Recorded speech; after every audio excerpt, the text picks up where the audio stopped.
زيزو بعد ما مضى للنادي الأهلي عايز يرفع قضية على نادي الزمالك.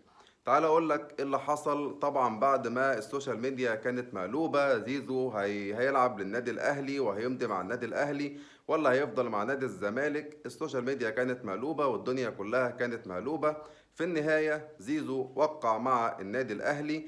طب ليه عايز يرفع قضية مع نادي الزمالك؟ لأن طبعا الصورة بتاعته اللي كانت متعلقة في استاد الناشئين بدأوا الناس تشيلها ويدوسوا عليها، فطبعا زيزو كلم المحامي بتاعه عشان يتخذ كل الإجراءات اللازمة ويرفع قضية على نادي الزمالك بسبب الموقف ده.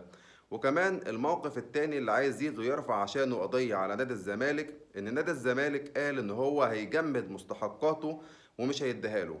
فبالتالي زيزو موكل محامي علشان يرفع قضية على نادي الزمالك. انتوا بقى قولوا لي في كومنتات، تفتكروا موضوع زيزو ده هيخلص على ايه؟ نادي الزمالك هيدوله حقوقه ولا لأ بعد ما جدد للنادي الأهلي؟ قولوا لي في كومنتات.